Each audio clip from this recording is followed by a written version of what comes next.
بسم اللہ الرحمن الرحیم۔ السلام علیکم۔ ایک کہانی میری زبانی، آئیے اور سنیے۔ بدلہ کس کو کہتے ہیں؟ آہل نبیل کو ہوش آ گئی۔ میں داخل ہوا ICU میں احسان کے بتانے پر۔ آہل سرخ ہوتی آنکھوں کے ساتھ۔ نبیل کے ہونٹوں پر اب بھی ایک نام تھا اور وہ تھا آئمہ۔ آہل کی آنکھیں شعلے برسانے لگیں اور وہاں سے اٹھ کے چلا گیا۔ نبیل آہل کا بچپن کا دوست تھا۔ دونوں کی دوستی بہت گہری تھی، ایک دوسرے کے لیے کچھ بھی کر گزرنے کے لیے تیار رہتے تھے۔ آہل اور نبیل کلاس فیلو بھی تھے۔ آہل گریجویٹ مکمل کر کے لندن چلا گیا اور نبیل پاکستان میں ہی تھا۔ نبیل نے گریجویٹ کر کے اپنا بزنس جوائن کر لیا تھا۔ آہل کو بزنس میں انٹرسٹ نہیں تھا، اس لیے وہ لندن چلا گیا ہائر اسٹڈیز کے لیے۔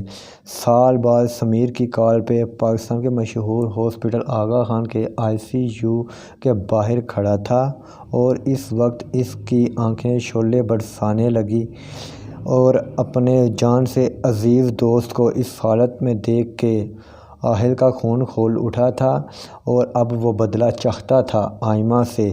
نبیل کو آہل نے لندن کے مشہور ہاسپٹل میں ایڈمٹ کروا دیا تھا۔ وہاں اس کا اچھا علاج ہو رہا تھا اور وہ ریکور ہو رہا تھا۔ یہاں آہل آئمہ کی تلاش میں لگا تھا۔ احسان پتہ لگا آئمہ کے بارے میں۔ ہاں، نبیل کی فیس بک ID میں ایک آئمہ نام کی لڑکی ایڈ تو ہے، پر کنفرم نہیں یہ وہی ہے۔ احسان تو پاگل ہے، وہ آئمہ کے لیے خودکشی کر رہا تھا۔ دوسری بار یہ اور نہیں ہو سکتی، وہی ہوگی۔ پتہ لگا اب اس کا؟ ہاں ماں، لگاتا ہوں پتہ، احسان کہہ کے نکل گیا۔ کچھ دن بعد احسان آہل کے ساتھ ایک ڈریس کے ساتھ کھڑا تھا اور وہ یقیناً آئمہ کا تھا۔ آہل کے لبوں پر ایک تھکی مسکراہٹ آ گئی۔ آہل وہ ڈریس لے کے روانہ ہو گیا۔ آہل ایڈریس کے مطابق حیدرآباد میں موجود تھا، لیکن اس بات پہ حیران تھا جو ایڈریس تھا وہاں ایک عام سا مکان تھا، کچھ بھی ایسا خاص نہیں تھا۔ کیوں نبیل نے ایسی جگہ پریفر کی؟ لیکن احسان کے کہنے کے مطابق وہ لڑکی امیر تھی اور یہاں آہل کو امیری جیسا کچھ نہ دیکھا۔ اس کا مطلب ہے اس لڑکی نے نبیل سے جھوٹ بولا۔ اصل میں اسے ایک امیر زدہ چاہیے تھا، لیکن نبیل اتنا امیر نہیں تھا۔ اب میں تمہاری زندگی اجاڑن کر دوں گا۔ امیر زدہ چاہیے تو وہ تمہیں ملے گا۔ آہل مکان کے باہر کھڑا تھا، اپنی سوچوں میں مگن تھا۔ دروازہ بجانے پہ ایک بوڑھا آدمی کھانستا ہوا نمودار ہوا۔ اس نے آہل سے سوال کیا، کون ہو بیٹا، کس سے کام ہے؟ آہل چپ چاپ اس بزرگ کو دیکھتا رہا اور پھر چلا گیا۔ وہ بزرگ بڑی حیرانی سے آہل کو جاتا دیکھ رہا تھا اور پھر اندر آ گئے۔ کون تھا بابا؟ آئمہ نے اپنے دادا جی کو اندر آتے دیکھا تو پوچھا۔ پتہ نہیں بیٹا، کچھ بتایا نہیں، چلا گیا۔ بابا شاید کچھ خیرات مانگنی ہو، آئمہ نے معصومیت سے کہا۔ نہیں بیٹا، اس کے برابر میں ایک بڑی گاڑی کھڑی تھی، خیرات مانگنے والا نہیں لگتا تھا۔ چلو، چلا گیا۔ اچھا بابا۔ عابد صاحب کا چھوٹا سا گھرانہ تھا، ایک بیوی اور ایک پوتی۔ بیٹا اور بہو ایک حادثے میں سپرد خاک ہو گئے تھے، تب سے ان دونوں میں آئمہ کی جان بستی تھی۔ آئمہ 2 سال کی تھی تب سے دادا دادی نے پالا تھا۔ انہوں نے آئمہ کو پلکوں پہ بچھا رکھا تھا، ہر فرمائش پوری کرتے تھے۔ دادا کی اچھی پینشن آ جاتی تھی، کبھی آئمہ کو پیسوں کی تنگی نہیں ہوئی تھی۔ عابد صاحب نے آئمہ کے لیے پراپرٹی جمع کی ہوئی تھی تاکہ اس سے کبھی زندگی میں مشکل نہ پیش آئے۔ آئمہ بہت نیک اور سعادت مند تھی، کبھی نماز نہیں چھوڑتی تھی اور اس کی یہی بات عابد صاحب کو بہت پسند تھی۔ آئمہ نبیل کی کلاس فیلو تھی۔ یونیورسٹی کے بعد وہ کبھی نبیل سے نہیں ملی تھی۔ نبیل اس کی ID میں ایڈ تھا۔ آہل کا دماغ گھوم رہا تھا، سوچوں کہ اتنا سادے لوگ اور ایسی حرکتیں۔ کوئی اتنا دکھاوا کیسے کر سکتا ہے؟ اس لڑکی نے اپنے بزرگوں کا بھی نہیں سوچا کہ اگر اس کی اصلیت ان پہ کھل گئی تو ان کا کیا حال ہوگا۔ بہرحال آئمہ تمہیں تمہارے کیے کی سزا ملے گی۔ آہل نبیل تمہیں بلا رہا ہے بار بار، حسان نے آہل کو بتایا۔ آہل نے سر ہلایا اور ایئر لائن کال کی، سیٹ کنفرم کی، لندن کی، اور اسی شام آہل روانہ ہو گیا۔ ہاسپٹل پہنچ کے وہ نبیل کے پاس گیا۔ نبیل نے آہل کو دیکھ کے آنکھیں کھول لیں۔ آہل اس کی آنکھوں میں نمی محسوس کر سکتا تھا۔ آئی ایم سوری یار۔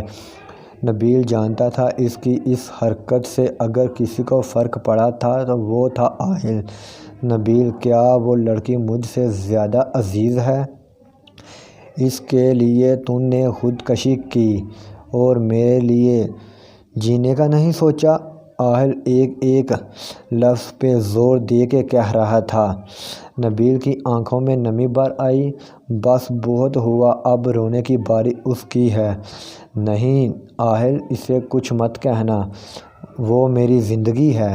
آہل کو بہت غصہ آیا پر وہ خاموش رہا۔ نبیل، اس نے کیا کیا؟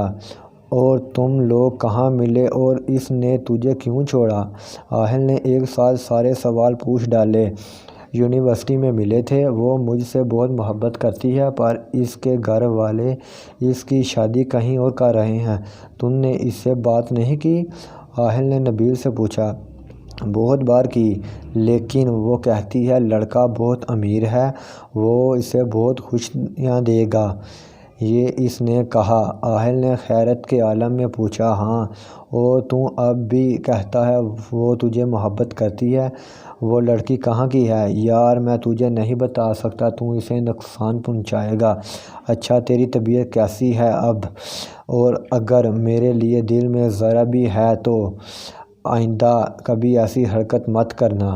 وعدہ کبھی ایسا نہیں کروں گا، مجھے بس آئمہ لا دے۔ اچھا میں کچھ ٹائم کے لیے پاکستان جا رہا ہوں، تو یہیں رہنا، یہ میرے گھر کی چابیاں ہیں، جو بھی چاہے لے لینا، اور کچھ وقت میرا لگ جائے گا۔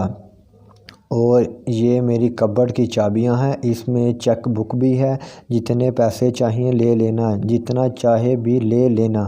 میں کچھ ٹائم اپنے پاکستان والے گھر میں رہوں گا، اپنا خیال رکھنا، آہل نے نبیل نے کہا۔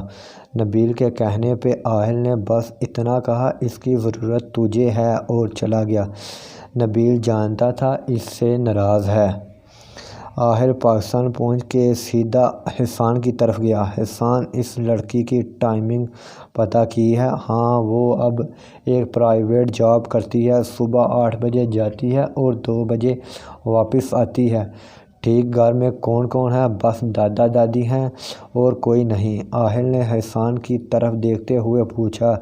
نہیں، دادا دادی کی ٹھیک ٹھاک پراپرٹی ہے، پینشن بھی اچھی ہے، شوق میں جاب کرتی ہے لڑکی۔ اچھا دادی دادا کیسے لوگ ہیں؟